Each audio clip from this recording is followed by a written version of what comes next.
Well, hello. That's right. I was here a couple years ago with the Blind Boys of Alabama. We was doing the damn thing, and I'm ashamed to say I still don't know a lot about Hanukkah, but I know I have a good time, and I know y'all let me drink for free. So if that's what Hanukkah's all about, then I'm all for Hanukkah. It's interesting. It's interesting though, coming from Alabama, because like Alabama is very much just Jesus, just regular just Jesus. And when I got to New York, like part of what I think gives you an appreciation for other cultures and other religions is all of the extra days you get off work. Oh my God, this. I was like, I've got to give it these Jewish people. Thank you for these days. Alabama's been lying to us. You telling me that this whole time you could have been giving me other Tuesdays off in December, you bastards. But it's good to be here. It's good to be here. There's a lot of interesting stuff on my mind. I'm telling you right now ahead of time. None of this shit segues. Alright? I just finished an hour special for Comedy Central a month ago, and so on the other side of the completion of an hour special, what you get from your favorite comedians is iPod Shuffle.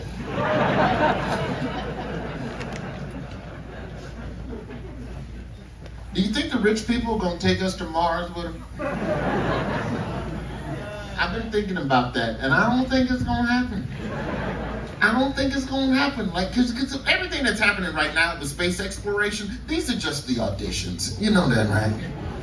These are just auditions. These are rich people getting their friends to fly up in space. And then the other thing, the thing that makes me feel uneasy about it is that these people go into space and then they come back down to Earth and then they act like it was no big deal. If I went into space, oh bitch, I'm writing a book. Please believe it is one black man's journey beyond the troposphere. I was gonna use one of them David Attenborough words, the troposphere. Picture me like this above the Earth. But people go into space and then they come back to the ground and they're in the dirt and they're in that little space onesie and they go, yeah, it was fun. I'm like, no, what did you see, bitch? What was up there? Because I'm nervous about this. I'm nervous that all of the rich people, they keep talking about Mars and Mars and Mars and we're going to Mars and get ready for Mars and Mars colonization. First off, even if we live to see it, most of us are not going to qualify. I mean, I don't know about you. I know I'm not going to qualify. It's too many loopholes. You can't buy a Kia Sorento in this country without two people vouching for you. You think they're going to let you get a one-bedroom on Mars? You know how much shit you gotta go through just to get an apartment in this city? You have to have 9 months rent every pay stub to live under this subway train. I don't like it. I don't like it. NASA, to me, NASA's just a bunch of hustlers. Grifters. Taking our federal dollars and lying to us about shit they doing. Hey NASA, we sent you billions. What the fuck are you doing with the money? What's going on with Mars? Are we there yet? Well, we sent a remote control. Look at this rock. Look at this rock. Every 2 years, NASA sent us a more clear picture of a rock. And we get excited about, ooh, there might be water. They got rocks. We're not going to space. Which is why those of us that are left here on Earth, we have to prepare for the wars. Listen, I know you don't want to hear that, okay? I know this is a happy time, it's the holidays or whatever, but when the rich people leave, it will lead to fiscal instability. And everybody in this room, trust me when I tell you this, everybody in this room, we all need at least one white friend that lives in the woods. I'm from Alabama, I got 7. I'm happy to loan you one of mine. I can set up some sort of Tinder situation. You can see if you're a good match. That's my concern, man. When stuff starts getting crazy, because you know, people live in the woods, they're not very useful now, but that's because shit is peaceful. Shit starts getting crazy, you might need a friend that's got a fucking shelter under a tree. You give the secret knock. Hey, Willy Wonka sure does love caramel. Whatever the secret phrase is to get in there. I always think about that. Like, I thought about that during the shutdown. How prepared am I? I read a story in the New York Times about a firefighter who rents an apartment in Jersey, and the apartment in Jersey is nothing but disaster supplies, and he has a boat to cross the Hudson to get to it. You're not. They're not. Do you know exactly what I'm talking about? And it's like, hoarding is one of those things that I don't think about until I talk to someone that has actually done it, and then I'm like, oh, well, shit, maybe I do need a second 2-bedroom with all of the guns. Because I got black friends, and these aren't the people I'm turning to when the world goes to shit. If we have to, I got black friends with guns, but they ain't got a cachet. We need a cachet. Okay, that's the word that I learned watching the news. In other news today, police found a cache of weapon, 15 tanks, 38 grenade launchers. I know black people with guns, man. None of them got a cache. First off, to have a cache, you need space. That means you got to qualify for a home loan. We usually don't. Look, all of these jokes were approved by the Negro Joke Coalition, okay? I can feel the tension in that one. You're like, well, I don't know about that one, black guy. There's a black guy who owns a nice brownstone right next to me. You're a liar.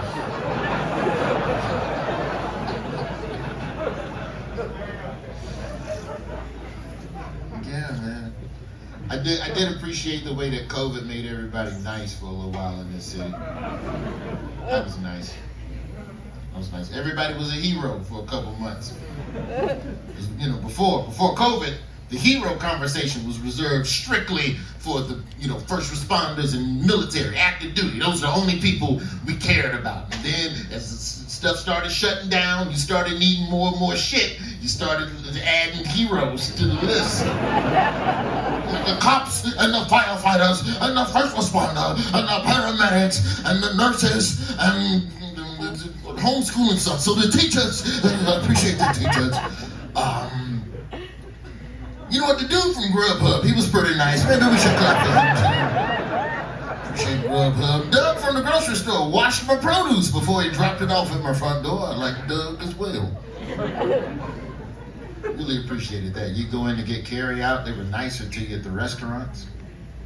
That was a nice phase in this city. Go to pick up your carry out, they come from around the counter holding your bag underneath like you ordered Louis Vuitton pasta or something. That's your pasta? Just want you to know we appreciate you and everything.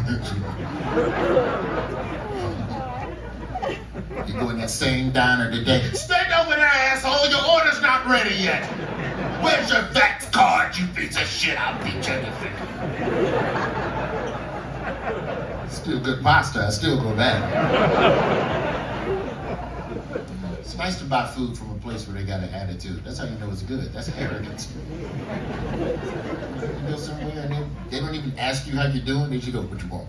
I'm like, oh, this is about to be delicious.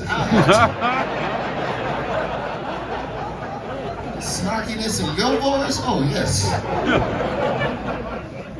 Everybody was a hero. Everybody was a hero except the National Guard. Still no respect for the National Guard in this country. Like, what? Like, I think part of the problem is that the National Guard, their commercial does nothing to properly inform us on what their role is. The National Guard steps in because they're in that weird no man's land. Like, they're not police, but they're not active duty, and they're kind of, what are you? You're not quite mall security. What are you? But they do the same stuff as active duty. They get deployed overseas. Come home with the same PTSD, come home to the same terrible VA system, but somehow we don't respect them because we know it's Doug from around the corner. And they're doing all the bullshit stuff that active duty doesn't do. National Guard is, running the COVID testing quarantine and driving school buses. And right now, there's National Guardsmen that are driving school buses in Boston because too many bus drivers quit or caught COVID. They operate prisons. When there's COVID outbreaks in a prison, they call Doug from around the corner. Go, bitch, you are a jail guard today. somehow they're still not heroes. It's the commercial's fault, that's why. Active Duty gets a good commercial. That's why we respect Active Duty. We love Active Duty. Ladies and gentlemen, just want you to know there's a hero on this flight. Make sure you clap for him. Active Duty commercials show you the shit. Every Active Duty commercial, there's a jet, there's a tank, popping a willy, there's Billy crawl through the mud, barbed wire. And then that deep voiceover dude comes up, we do more before 6 a.m. and we will kick your ass. And the National Guard doesn't get that, and that's part of why we don't respect it. Like every National Guard commercial's been the same for 40 years. It's just 2 weekends a month, 1 weekend in the summer. National Guard, GIP. 1 weekend a month, 2 weeks in the summer. The National Guard commercials sound like a man negotiating visitation of his child. And a judge, I can watch him 1 weekend a month, 2 weeks in the summer. That's all I can pay for his college. I do that. They're heroes.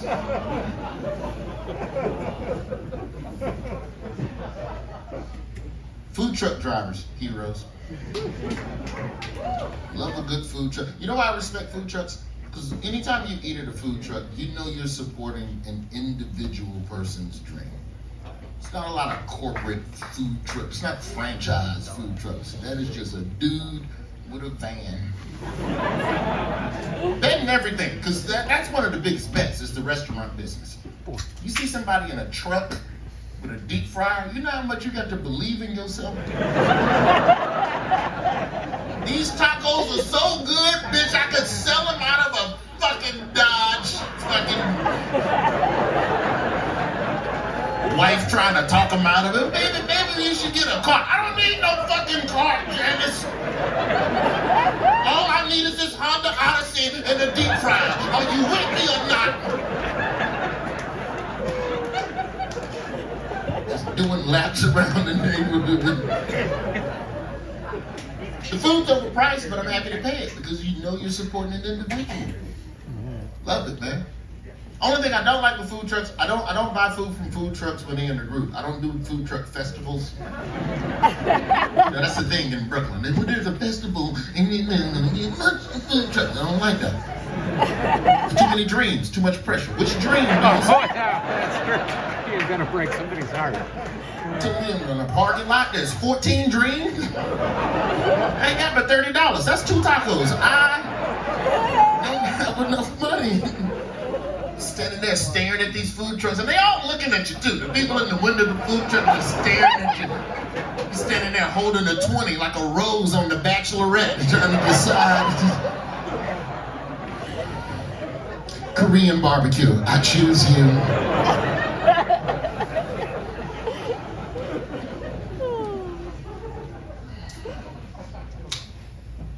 Crack has got to be good.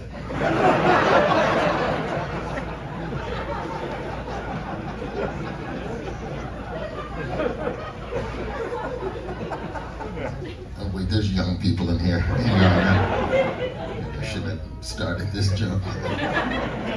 No, I had my first edible a week ago. It wasn't bad, but it didn't, I don't know. Everyone I've asked about with edibles, they can never give me an amount. I don't trust drugs, but there's no amount. I'm a very math person. I need measurements. Alcohol, I know. 3 shots, Corona, I'm good. 45 minutes after the first shot, add another Corona. 3 hours after the second Corona, add another shot. And you will stay at the same altitude. It's a very delicate equation. But I conducted years of research. And I know exactly down to the sip what I can do. Edibles, not so much. Hey man, you got edibles? Yeah, I got edibles. Okay, well how much should we eat? Well, we try half and then we'll see.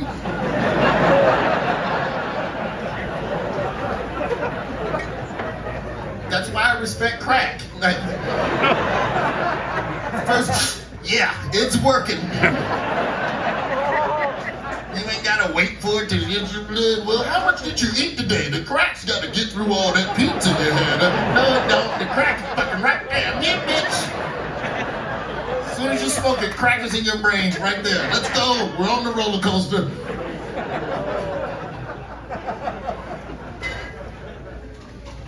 There's no crack rap song. Nobody talks about doing crack. That's how you know it's good. They don't want to share. Every other drug has at least one song praising how great it is and we love it and you should try it too and Mary Jane and White Horse and then but it's crack. You ever been offered crack at a party? Exactly, because it's good. They don't want to share it. But I've been offered shitty fucking gummy bear edibles. All I know, they weren't even gummies. It was probably some real legit, regular-ass hair bones. It's dark and they're sweaty. They're a little wet, so you think it's drugs.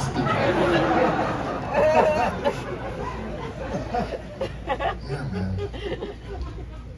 From the South. That's where I'm from. From the South.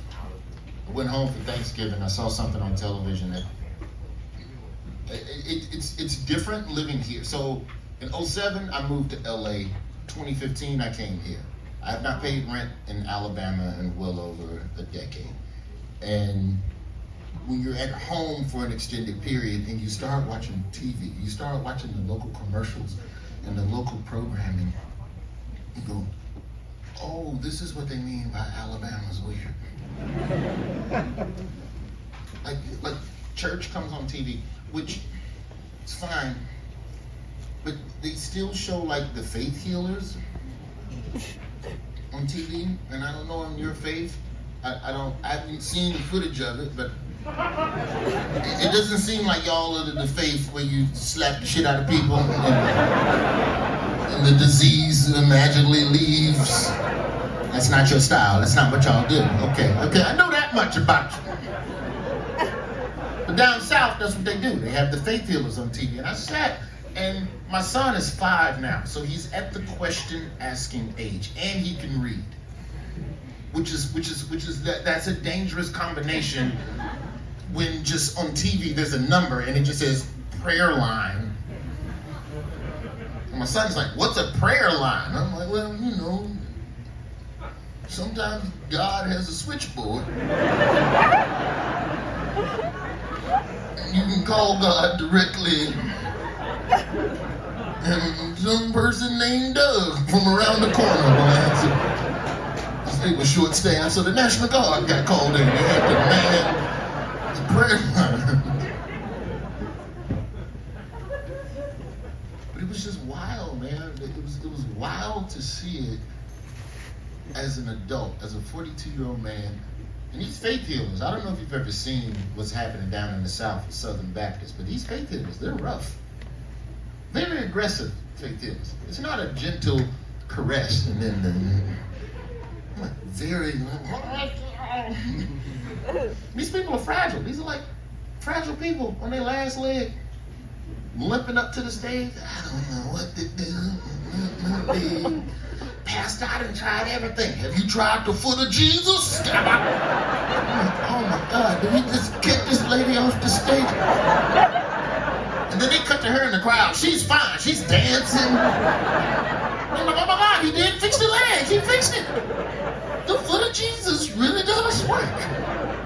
Like, and I'm not saying that it's not real, but I can't help but like kind of just.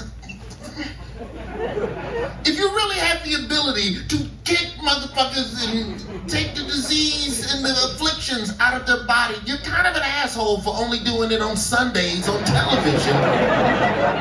If you really got the magical foot of Jesus, take your ass to a children's hospital and get to kicking.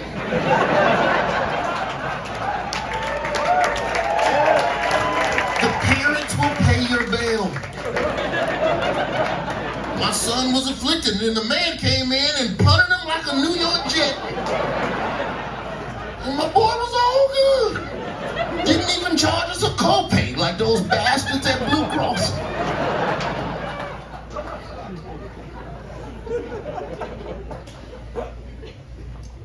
about starting my own religion. The shutdown had you thinking of all types of ways to get money. Started a podcast, that did all right. That ain't that religion money, man. That religion money, man. I thought about it, And I ain't saying I'm start a cult and drink the poison. It ain't nothing wild. It'll be adjacent to stuff people are. Like Christianity. Like Christianity SVU. Like the spinoff religion. You already know this brand. Well, you like that, Coke Zero. I don't know the analogy to make yet, but I've thought about it, man. I thought about just having your religion. The trick, though, to any religion, though, you just got to, at least with my religion that I'm gonna start, if you join my church, you get Thursdays off. That's the Sabbath. It's Thursdays. Right there. You join my church, 4-day work week, off the top. See how beautiful that is? That's right. Yeah, 5th day Adventist. I like that one because it takes a second, because you kind of got okay. The math checks out on that joke, right? Now just add a punchline.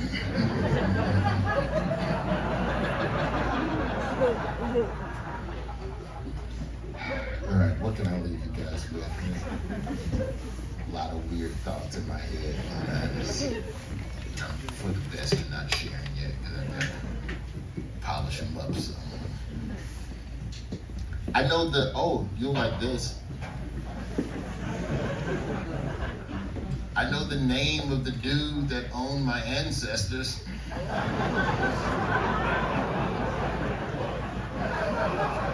Don't worry, I think I can make this funny.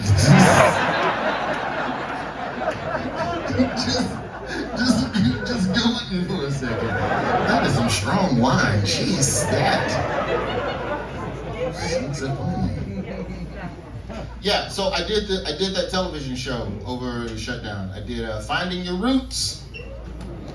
The dude, Henry Louis Gates, yes, Mr. All Up in Your Business, man. It's an interesting show. It's not something like genealogy isn't something that I originally really cared about, but my partner's into it. She's real big into all of that shit, and we have the kid, and wouldn't he want to know where he's from and his people? I'm like, all right, it's fine.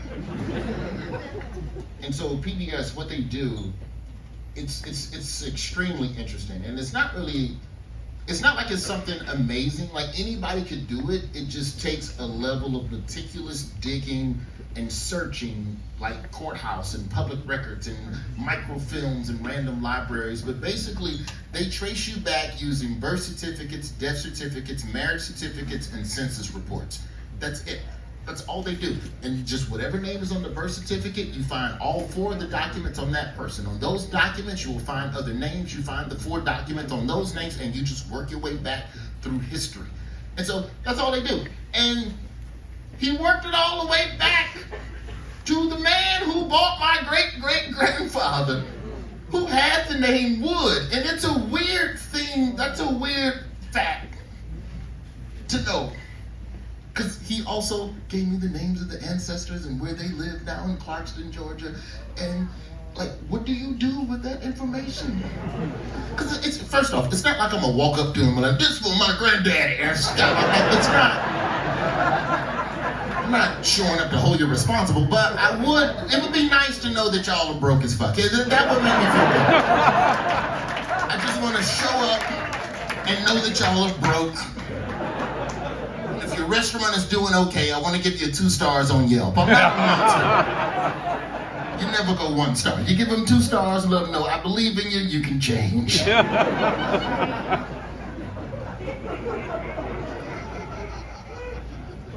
They edited this part of my family history out of the show, thank goodness, because they find everything about you and they tell it to you. Like what you see on PBS, 30, 40-minute conversation. The actual conversation with Henry Louis Gates is 3 hours. You sit for 3 hours and document by document, they go through everything and they tell you everything, and then just out the blue, in the middle of all of this, I'm overwhelmed with just what people went through. Like, I didn't know that my father, like, I've always had a weird relationship with my father. It's great father, bad husband. I'll just leave it at that. One of those type situations, right? Sit down with Henry Louis Gates, find out that my father lost his dad when he was 4. He just disappeared in the middle of the night, and we all know what that means. So who knows what that did to my father and his ability to show love and his ability to interact with his own children. So it completely cleared so much static that I had for that man. And like, I was so happy and relieved. I was relieved even to know that truth about my dad. Then 5 minutes after that, while I'm still absorbing this revelation, this man told me that my grandmama was a side baby. Some shit should just stay a secret. And it wasn't the fact that I found it out, it was the fact that just he said it so eloquent. Like, I never heard just fucking the love child delivered so. As you see on the document, Roy, your grandmother Vera had a father, and that gentleman is not on the census report for her home. But we did do some digging on his census report, and we found that he is on the census report for a home 2 streets over.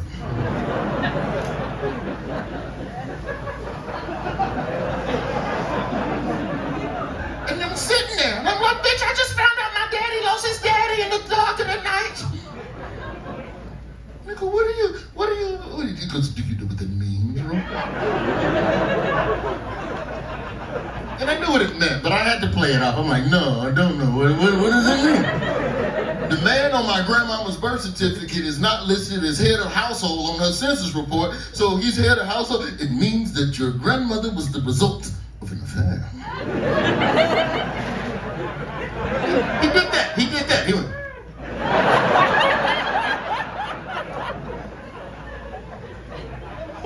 There's just certain information you never need to know. I don't need to know that.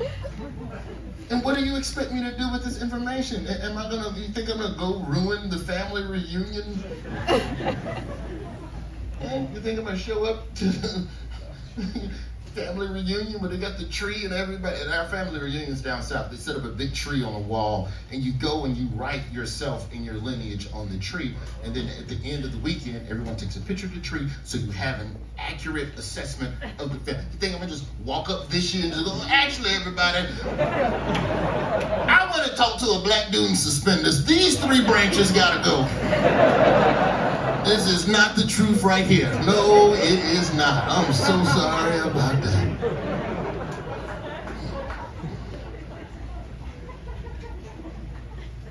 But yeah, I know the name of the family, and I know where they live. And I don't mean them any trouble, because if there's one thing I know I need in this life, gonna be a couple more white friends that live in the woods.